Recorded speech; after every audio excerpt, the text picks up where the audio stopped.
En plus, ce sera en replay, hein, donc Moi, j'avais vraiment compris menace terroriste. Je comprenais pas où on en venait, mais ok, c'est Ah bon. oui, menace terroriste. Excusez-moi. Alors là, ce qui est intéressant, c'est que, alors, un petit préambule, c'est que, en fait, la menace terroriste, si j'ai bien compris, Terroriste, hein, pas terroriste. Terroriste, voilà, on va dire une filiale de la chaîne La Tronche en Biais. Et en fait, c'est des gens qui se revendiquent de la zététique. Donc, c'est un mouvement qui se veut hyper rationaliste et hyper rigoureux dans leur raisonnement. Et ce que je trouvais intéressant, parce qu'on ne le dit pas assez souvent, c'est que les biais cognitifs et les erreurs de raisonnement, c'est pas que chez les chrétiens. Il y en a aussi parfois chez ceux qui, on va dire, sont nos opposants intellectuels. Là, en l'occurrence, eux, ils se disent athées. Donc, c'est intéressant. Donc, si tu peux descendre un peu, moi, j'avais relevé 2-3 trucs. Il est long, le truc, ou pas? Non, attends, tu vas trop vite. Voilà, stop. Ah oui, d'accord, ok, d'accord. Ah ouais, oui, d'accord, les arguments que là, tu veux qu'on regarde directement les... Voilà. Non, attends, descends un petit peu encore. Voilà. Tu vois, là, ici, ils disent, sachez, en fait, ils parlent des arguments. Parce que ce qu'il faut savoir, c'est que il y a tout un ensemble d'arguments en faveur de l'existence de Dieu qui ont été développés par des chrétiens, par des apologètes. Et en fait, là, ce qu'ils disent, c'est que... Attends, t'es allé trop vite. Voilà. Ils disent, sachez que chacune d'entre elles est réfutée. Ah oui, d'accord. Pardon, oui. En parlant des arguments. Hein, excuse-moi, oui, j'essaie de voir où est-ce que tu es... Sachez que chacune d'entre elles est réfutée, parfois depuis 1000 ans, et qu'aucune ne permet de défendre l'idée que la croyance en Dieu est l'aboutissement d'une réflexion rationnelle. Alors, et c'est là que je trouve ça intéressant, parce que cet énoncé-là, justement, il est contredit par tous les travaux récents en ce qu'on appelle la métaphysique, parce que pour les chrétiens, c'est vrai que la question de l'existence de Dieu, c'est une question qui est personnelle, mais ce qu'il faut savoir, c'est qu'il y a une discipline académique, universitaire, qui est une branche de la philosophie qui s'appelle la métaphysique, qui s'intéresse à ces questions-là. Et du coup, il y a des universitaires qui produisent des papiers, donc qui font des publications qui sont académiques sur ces sujets-là. Et en fait, même les athées qui sont académiciens, qui sont des universitaires qui produisent des papiers sur ces questions-là, n'arrivent pas aux mêmes conclusions qu'eux. Et je trouvais ça intéressant parce que là, on a ce qu'on appelle un biais de confirmation, c'est-à-dire qu'en fait, ils croient une hypothèse de base, et du coup, on va le voir même un petit peu plus bas, dans tous leurs arguments, en fait, ils cherchent à valider leur hypothèse de base. Et la méthode qu'ils prônent au départ, c'est-à-dire la zététique, c'est-à-dire la recherche de la rationalité partout, aussi l'expertise des experts, des universitaires, tout ça, là, ici, ils ne l'appliquent pas, et donc, du coup, ils sont biaisés par leurs propres croyances. Est-ce que je peux, moi, je peux me permettre juste peut-être de faire l'avocat du diable? Oui. Est-ce que tu penses que ce biais dans la vision, il n'est pas aussi causé par le fait qu'en France, en tout cas dans la majorité des universités françaises, avec l'exception de la région de Strasbourg, ouais. l'Alsace-Lorraine, quoi. Est-ce que tu ne crois pas qu'il y a aussi un biais qui fait qu'en France, et beaucoup dans le monde francophone, il n'y a pas d'études universitaires publiques en théologie? Alors, en France, on a quand même... Enfin, c'est vrai que ce n'est pas autant qu'aux États-Unis ou dans les autres pays. Mais on a Rouget-Pouvier, par exemple. On a aussi Michon à Nantes. On a certains philosophes quand même analytiques qui publient sur ces questions-là. Et en fait, moi, ça ne me dérange pas que les gens ne soient pas au courant. Mais dans ce cas-là, tu ne te prononces pas. Oui, mais bon, en gros, tu peux aussi simplement ignorer l'existence de... Tu vois, quand tu es baigné dans un monde universitaire où la théologie est absente, ouais. ce que je veux dire. Enfin bref, j'en sais rien. Moi, je fais juste... C'est pas la théologie. Là, c'est une branche de la philosophie qui s'appelle la métaphysique, oui, d'accord, oui, qui s'intéresse aux questions qui sont au-delà de la physique. Donc, la question, par exemple, de l'existence de Dieu, ou qui pose des questions métaphysiques. C'est une discipline académique. Et moi, je veux bien que la Tronche en Biais ne soit pas au fait de tout ce qui se fait aujourd'hui au niveau académique sur ces questions-là. Mais en fait, ta méthode, si elle est rationaliste, eh ben, c'est de dire que tu connais pas ou que voilà. Non, mais tu as raison. En fait, dans ma remarque, je faisais la confusion entre théologie et philosophie. Excuse-moi, je veux le terme. Et théologie. Non, oui, enfin, mais philosophie. La branche de la philosophie que tu appelais tout à l'heure. C'est vrai. Analytique. Non. Métaphysique. Métaphysique, voilà. J'ai Voilà. une confusion entre métaphysique et philosophie métaphysique et théologie. Voilà. C'est Juste, pas la même chose. descends en bas, il y a 3 points, on peut les faire en 3 phrases. Ouais, bien sûr. Non, de toute façon, on a le temps, hein. Vas-y, hein. Prends ton Ah, temps, ok, quoi. bon, si vous avez le temps, on peut le faire. Donc, vas-y, descends un petit peu. Donc, en gros, il y a tout un tas d'arguments, on ne va pas les aborder Ah, là. d'accord, les arguments là. La Non, preuve ontologique, je peux les développer, en fait. non, il faut descendre en bas. C'est parce que leur article, il ne traite pas Parce de ça. qu'après, c'est d'autres articles, en fait. Non, il faut descendre encore un petit peu en bas. Ah oui, Voilà. d'accord, ok. Ok. Encore un petit peu en bas. Donc voilà, donc déjà, il commence avec le problème de la charge de la définition. Vous savez, souvent les athées, ils rétorquent aux croyants que, ouais, ok, on parle de Dieu, mais de quel Dieu on parle? Mais en fait, justement, cette question-là, elle a été traitée depuis Attends, juste pour préciser, c'est un peu l'idée qu'en gros, avant déjà de réfuter ou pas l'existence de Dieu, il faudrait déjà produire un concept cohérent en soi de qui est Dieu, quoi. C'est ça? Voilà, tout à fait, tout à fait. Et en fait, cette question-là, elle a déjà été abordée par les philosophes de la scolastique. Donc, c'était des chrétiens qui ont essayé un petit peu de prendre les apports de la philosophie grecque avec la théologie chrétienne, et ils ont essayé, en fait, de mixer un petit peu les deux. Et ces philosophes-là, ils ont déjà proposé une définition claire de qui était Dieu.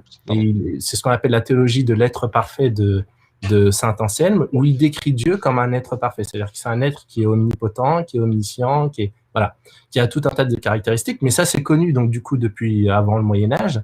Et c'est encore aujourd'hui la définition qu'on utilise, ce qu'on appelle souvent le Dieu des philosophes. C'est encore la définition qui est utilisée dans les papiers universitaires sur cette question-là. Donc, déjà, cette question-là, c'est, tu vois, la charge de la définition. Oui, mais bon, c'est connu de tout le monde. La définition de Dieu telle que les philosophes le conçoivent. Donc, Ok, d'accord. on peut descendre déjà un petit peu plus. Juste, ce qui est intéressant, Joël, si tu as moyen d'avoir ça et tu me l'envoies vite fait dans notre chat qu'on a entre nous là, si tu as des sources intéressantes, des trucs tu vois, à recommander, entre guillemets, là, entre guillemets, on montre une source que toi tu critiques, mais ce serait intéressant que tu montres des sources. Tu vois qu'en gros, ce que tu affirmes, tu puisses tu sais, l'accompagner de sources sur lesquelles les gens ils peuvent aller et moi je les envoie dans le chat. Alors, moi, Je vous mets en premier dans le chat déjà, il y en a qui ont demandé, je vous mets le lien Instagram vers le profil de Joël, si vous avez envie de le suivre comme ça, et pour voir pour le jeu, parce qu'il y a des gens qui demandaient. C'est une bonne idée, oui. Bref, vas-y, continue. Donc là ensuite, après, il faut descendre encore un petit peu plus en bas. Yes. Et donc du coup, là, il pose un premier problème. Enfin, je m'arrête là donc. Ouais, tu t'arrêtes. Il pose un premier problème, ce qui serait l'omnipotence de Dieu.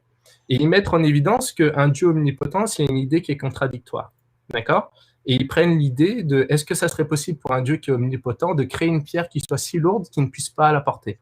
Et en fait, moi, ça m'a fait rire la première fois que j'ai vu ça, parce que je me suis dit, mais vraiment, quoi, ces questions-là, elles ont été traitées depuis longtemps. Il y a des réponses, enfin, il y a des philosophes chrétiens, ces débats-là, ils ont eu lieu. Hein. C'est-à-dire que ça a été un vrai argument à un moment donné dans l'histoire, mais je veux dire, les philosophes chrétiens ont produit des réponses à ces questions-là. Et en fait, la réponse, elle est toute simple, c'est que on ne peut pas demander à Dieu de créer un cercle carré. C'est-à-dire que si l'énoncé, il n'est pas cohérent, s'il n'est pas logique, et ben Dieu ne peut pas le faire. Et en fait, créer une pierre qui soit si lourde que Dieu ne puisse pas la porter, c'est ce qu'on appelle une contradiction. Donc, Dieu ne peut pas créer des choses contradictoires. Donc, cette contradiction à l'omnipotence de Dieu, elle n'est pas valide. Et si je peux me permettre, en fait, ce que tu dis là, Ouais. en fait, le problème, c'est qu'il y a beaucoup de chrétiens même qui s'inscriront en faux dans ta. Tu vois, ils diront, ah, mais non, mais si Dieu est tout puissant, mais il peut tout faire, il peut même faire ce qui est une contradiction. Et je dis, bah non, Ouais, en fait. C'est leur problème, ça. Oui, non, mais ce que je veux dire par là, non, mais je dis bien que j'ai bien compris, hein. Mais ce que je veux dire par là, c'est que je préférais le relever, tu vois, pour que dire, parce que ça revient aussi un peu à ce qu'on avait parlé la dernière fois, là, tu sais, la question de tout à l'heure, la question de la rationalité. C'est ce que je veux dire, d'où l'intérêt que Dieu soit rationnel, parce que sinon, ça part en cacahuète, quoi. C'est ça. Donc là, on peut descendre encore un petit peu. Ouais. Encore un peu. Voilà, Dieu est-il omniscient? Et c'est pareil, en fait, sur l'omniscience, il pose un problème. On va descendre encore un petit peu. Ouais.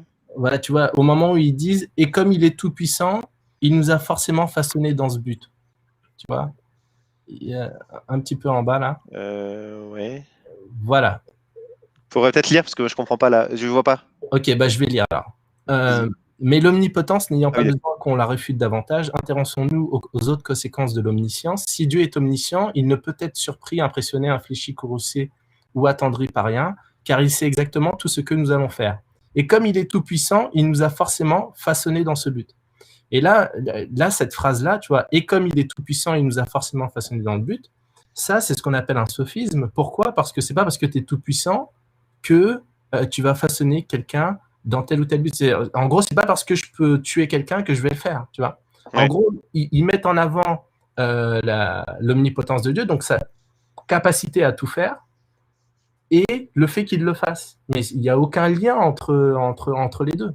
Et du coup, après, il conclut avec l'idée que si Dieu est omniscient et qu'il est omnipotent, d'accord, c'est-à-dire que s'il sait tout et qu'il peut tout faire, et dans ce cas-là, le libre arbitre n'existe pas. Et le deuxième, attends, le petit 1, c'est quoi? Les prières ne servent à rien. Mais sur ces deux questions-là précisément, depuis le XVIIe siècle, même avant, depuis le XVIe siècle, il y a des philosophes qui ont répondu à ça, notamment un philosophe théologien qui s'appelait Louis Molina, qui a résolu le problème logique. Je ne parle pas c'est-à-dire qu'il y en a qui peuvent ne pas adhérer à Molina, mais en tout cas, la contradiction qu'il y aurait entre le fait que Dieu soit omnipotent et omniscient, eh bien, on va dire, c'est des questions qui ont été répondues depuis le XVIIe siècle. Et moi, ce qui me choque, c'est que des gens qui se réclament, si tu veux, on va dire, d'une méthodologie très rationaliste, soient à côté sur des questions comme ça, et s'assient en fait sur tout le travail académique qui a été fait, notamment les productions. Enfin, je veux dire, il y a des auteurs qui sont contemporains, qui existent encore aujourd'hui, comme Alvin Plantinga, William Lane Craig, qui ont produit tout un tas de papiers sur ces questions-là. Donc, de deux choses l'une, soit ils sont ignorants de ces travaux-là, et dans ce cas-là, ils devraient se taire, soit ils sont au courant, et dans ce cas-là, ils sont malhonnêtes. Moi, un truc qui me fait tiquer quand je lis des arguments comme ça, c'est un peu aussi comme les arguments contre l'existence de Dieu. Par exemple, il y a quelqu'un qui l'a mentionné dans le chat, c'est qui mobilise la souffrance, tu sais. Ah, mais si Dieu... C'est un petit peu plus bas, Émile, c'est un petit peu plus bas. Oui, ok, d'accord. Mais bref, enfin, en tout cas, moi, ce qui me dérange dans ça, c'est qu'en fait, dire que Dieu est omnipotent et récuser le fait que ce soit cohérent que Dieu soit omnipotent, tout en parlant après qu'il est tout puissant, donc il a forcément façonné. Enfin, en gros, pour moi, ça sous prétexte de vouloir. Enfin, on dit qu'on réfute Dieu, mais en fait, c'est un argument qui réfute plus le Dieu chrétien, en fait. En fait, ce qu'ils veulent mettre en avant. Tu vois ce que je veux dire ? En fait, ce qu'ils veulent mettre en avant, c'est qu'il y a une incohérence entre les différentes propriétés du Dieu chrétien. C'est-à-dire qu'il ne peut pas être à la fois omnipotent et bienveillant. Et en fait, la dernière... Mais voilà, mais croire en l'existence d'un Dieu qui est omnipotent, c'est pas forcément croire qu'il est bienveillant. Ça, on est déjà dans la réfutation, pas simplement de l'existence de Dieu de manière générale, d'un déisme, tu vois. On pourrait croire dans l'existence d'un Dieu qui n'est pas forcément bienveillant. Oui, le christianisme qui affirme que Dieu est bienveillant. Ouais, mais là, en l'occurrence, c'était parce que c'était dans le cadre d'un débat avec un chrétien, c'est pour ça. Ouais, d'accord. Voilà. Okay. Donc là, si on descend un tout petit peu plus bas, pour moi, c'est la dernière des perles, voilà. Dieu est-il bienveillant? Et là, ils disent qu'en gros, parce que vous savez que dans le christianisme, Dieu, il est omnibénévolent, c'est-à-dire qu'il est moralement parfait. Et en gros, ils disent que si Dieu... descend un petit peu plus bas, encore. Ouais. Encore. Tu vois, parce que là, il développe. Descend plus bas. Ouais, non, descend encore un peu. Voilà, ici, là. Une entité omnipotente, omnisciente et bienveillante est une impossibilité logique. Et en fait, moi, franchement, j'espère que c'est du coup de l'ignorance, parce que dans ce cas-là, il y a une voie, on va dire, pour eux. Et en fait, si c'est vraiment ce qui les bloque dans leur démarche pour croire en Dieu, je veux dire, il y a des réponses à ça. Je veux dire, au jour d'aujourd'hui, même les philosophes athées, l'un des plus grands philosophes athées, tu vois, c'est Mackie. Il s'appelle Mackie, M-A-C-K-I-E. C'était un philosophe australien, je crois. Lui-même, il reconnaît que, en gros, d'un point de vue analytique, il n'y a pas de contradiction logique entre le fait d'être omnipotent, omniscient et bienveillant, tout simplement parce qu'on peut faire appel au fait que Dieu, il a voulu créer une humanité avec un libre arbitre qui a la possibilité de faire le mal. Je veux dire, cette réponse à cet argument-là, elle est connue dans la littérature. Et en fait, j'espère que c'est de l'ignorance, mais encore une fois, tu vois, leur démarche qui se veut rationaliste ne colle pas avec le papier qu'ils sont en train de produire là. C'est intéressant parce qu'il y a Kevin Dreyfus dans le chat qui précise cet article cite William Lane Craig, ce qui prouve qu'ils le connaissent. Oui, donc tu vois, ça montre. Alors après, on peut citer un auteur sans l'avoir lu, Mais par exemple, tu vois, Alvin Plantinga, celui qui a proposé la solution au problème du mal, je veux dire, au jour d'aujourd'hui, même je veux dire, enfin, tout le monde le connaît, tu vois, cette réponse-là. Et même, et encore une fois, les philosophes athées, parce que ça existe des philosophes athées qui sont rationalistes, qui sont hyper carrés dans leur raisonnement, ils reconnaissent tous que le problème du mal, c'est en fait, il est en banqueroute. Il y en a qui disent que voilà, faut plus l'utiliser parce que en fait, c'est une aporie. D'un point de vue logique, il n'y a pas de contradiction. Et moi, ce que je trouve triste un petit peu en France, c'est que on a des athées souvent qui sont pas dans un échange d'arguments très pointus rationnellement. C'est-à-dire qu'on est sur des trucs qui sont un petit peu, enfin, je veux dire, qui ont été réglés il y a 10 ans, quoi. Tu vois. Et je trouve ça un peu dommage parce que. Mais moi, je persiste à croire que c'est lié. Enfin, moi, je persiste à croire que ça a dû, pour moi, un peu à deux raisons. C'est que déjà, premièrement, en France, on est beaucoup plus influencé par la philosophie dite continentale que la philosophie analytique. Ouais. Non? Oui, mais les causes, ça peut être ce que tu veux, mais quand tu te dis rationaliste et que tu viens avec une démarche hyper rigoureuse, tu peux pas, t'as pas le droit. Là, l'humilité, c'est moi, il y a des sujets, par exemple, si tu m'interroges, tu vois, sur les quarks en physique quantique, tu vois, je vais être humble, je vais dire, je connais pas, tu vois, enfin, je j'ai pas les compétences pour. Ouais. Là, ils se prononcent, c'est-à-dire qu'ils viennent comme si que l'argument, il est, et en fait, ils n'ont pas fait le travail que nous, on nous demande de faire, parce que je ne l'ai pas précisé, mais moi, je suis neuropsychologue, donc je sais comment ça travaille, je sais comment on procède en science. C'est-à-dire que quand on veut faire un papier, d'abord, on fait une recherche bibliographique, on voit ce que les pairs ont dit sur tel ou tel sujet. Il y a un travail de recherche bibliographique qui est préalable à, on va dire, à nos expériences, tout ça, et puis au sujet qu'on va traiter. Et là, manifestement, ils ne l'ont pas fait, ce travail. Ou ils l'ont fait, et dans ce cas-là, ils sont malhonnêtes. Ok, intéressant. Et après, je me dis, parfois, il y a des choses qui paraissent tellement des évidences pour ça. Moi, tu sais, c'est comme quand tu discutes avec des personnes, tu te dis, c'est pour eux, c'est évident que Dieu n'existe pas, tu vois, et donc ils se posent même pas, ils vont même pas chercher plus loin, tu vois. Mais bon, tu as raison, hein, derrière, c'est quand même un problème méthodologique. Hein. Ouais, en fait, moi, c'est ça, c'est-à-dire que des gens lambda, c'est-à-dire que mon voisin ou au bar du coin, on me dise ça, on me sort cet argument-là, je suis OK, et puis on va discuter. Mais quand tu viens et que et en plus, tu critiques le camp d'en face, et tu lui reproches d'avoir une méthodologie qui est douteuse, tu vois.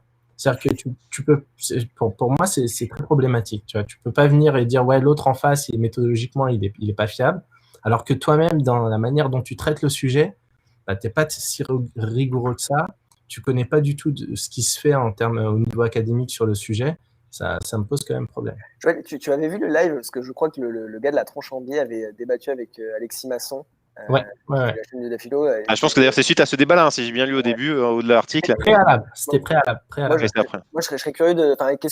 En un mot, qu'est-ce que tu as pensé de ce débat-là? Est-ce qu'on pourrait le recommander aux gens? Enfin, moi personnellement, je trouve que j'avais apprécié l'échange et je trouvais ça intéressant à regarder. L'échange était bien. Je pense que Alexis n'a pas, il n'est pas allé sur l'argument cosmologique tel que le défend William Lane Craig.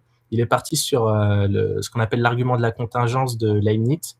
Ouais. Et il a très bien défendu, donc je pense que c'est intéressant pour n'importe qui d'aller voir comment Alexis a défendu l'argument de la contingence. Après, moi, le seul endroit où je trouve qu'Alexis s'est fait un petit peu prendre dans les cordes, c'est que la tronche en biais a relevé un point qui est hyper important, c'est que, mais c'est lié au fait qu'Alexis soit déterministe. Et en fait, la tronche en biais l'a relevé en montrant que finalement, en fait, si Dieu a déjà tout décidé, en fait, rien n'a de sens. Et c'est là que Alexis, je trouve qu'il s'est fait un petit peu, il était un peu dans les cordes à ce moment-là. Mais c'est intéressant pour l'argument de la contingence. Je trouve qu'Alexis l'a très bien défendu et je pense que c'est un bon débat. De toute façon, échanger. En commentaire si vous voulez aller voir. C'est une longue vidéo d'1 heure et demie, mais je trouve ça vaut le coup d'être regardé. Ouais, allez, je vais le chercher sur YouTube, je vais balancer ça. Je l'ai mis dans le chat. Ah, super. Et même en général, pour tous ceux qui nous regardent, moi, je vous encourage à justement développer une foi qui est rationnelle. Donc, allez voir ce que font les philosophes sur la question de l'existence de Dieu, mais même sur les questions, par exemple, le problème du mal, tout ça, parce que c'est intéressant d'avoir des réponses à ces questions-là pour les autres, mais aussi pour nous. Parce qu'en fait, si on ne répond pas, comme disait Nat tout à l'heure, si on ne répond pas à ces questions-là, eh ben, en fait, ça peut nous ébranler. C'est-à-dire qu'il y a des gens qui perdent la foi sur des questions comme ça, qui abandonnent la foi parce qu'ils se disent, ouais, voilà, c'est pas rationnel, tout ça. Non, en fait, c'est juste qu'ils n'ont pas fouillé le sujet, mais il ne faut pas attendre que tout nous arrive. Je pense que le christianisme a intrinsèquement en lui cette poursuite de la vérité, cette recherche de la vérité. Je vous mets au passage dans le chat, je vous mets aussi le lien vers la chaîne d'Alexis. On continue sur d'autres adresses, sur d'autres mails ou pas? Attendez, juste par souci de conscience, je mets aussi la chaîne YouTube de la Tronche en biais. Comme ça, les gens peuvent partir se faire un peu leur idée. Il y a des gens qui nous ont dit oui, j'en connais, qui ont diffusé des vidéos de la Tronche en biais. Alors, on assume complètement d'avoir diffusé la vidéo de la Tronche en biais. Au-delà de ça. Moi, j'avoue, je passe aux aveux. Moi, c'est vrai que la Tronche en biais, en fait, moi, personnellement, quand j'ai vu la manière dont ils traitaient la question de l'existence de Dieu, je me suis dit, mais ils sont pas sérieux.